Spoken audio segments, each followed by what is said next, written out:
Ces gens qui parlent comme Trump, c'est une race à part que j'évite.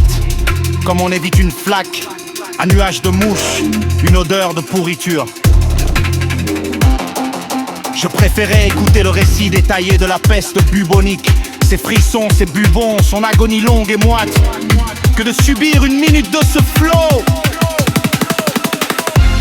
Au moins la peste a une forme de franchise.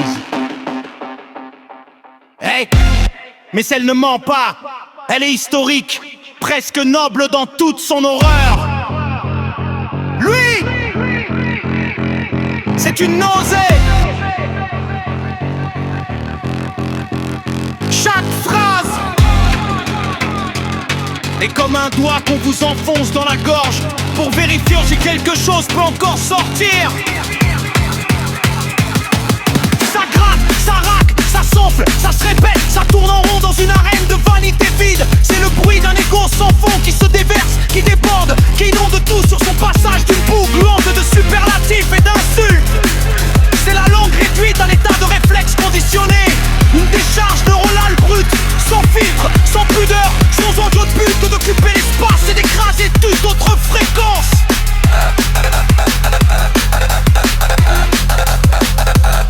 Il me rend malade, c'est une réaction viscérale.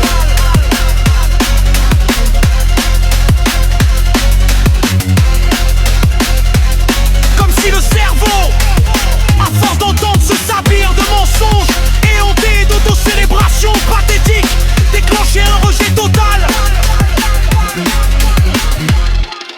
L'âme se recroqueville.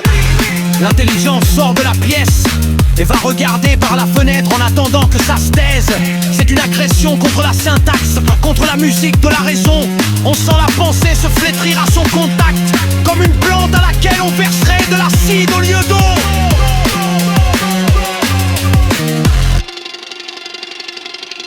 Parler comme lui, ce n'est pas une opinion, c'est une pathologie du rapport au réel. C'est remplacer la pensée par le grognement de triomphe, l'argument par l'attaque, la vérité par le slogan qui frappe fort. C'est appuyer là où ça fait mal et appeler ça d'une fille. C'est réduire le monde à une grosse merde où il n'y a que des vainqueurs et des perdants. Et toujours, toujours se peindre en géant au milieu de nains.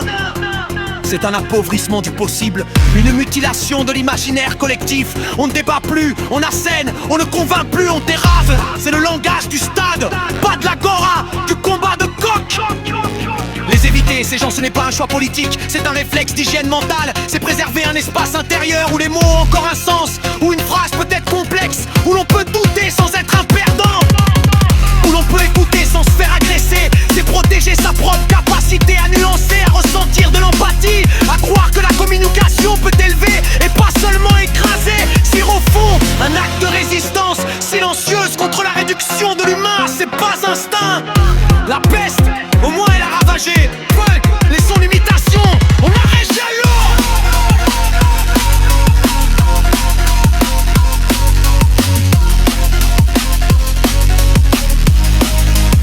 Ils sont de le discours, ils s'infectent de lutus, c'est un son sinistré, un champ de ruines verbales où plus rien ne pousse, où seul le cri du plus fort domine.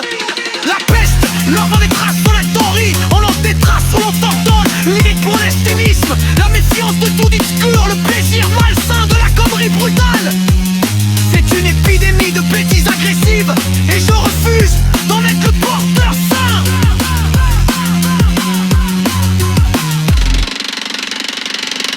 Alors oui, entre la peste noire et sa voix, je choisis la peste. Elle est plus propre, elle est plus claire dans ses intentions. Elle avait le mérite de sa fatalité. Et surtout, elle appartient au passé. Lui, c'est un présent qui hurle, qui se réplique, qui contamine les esprits. C'est un bruit de fond toxique de notre époque. Et ça a le goût amer, tenace, du vomi qu'on n'arrive pas à ravaler. Et l'histoire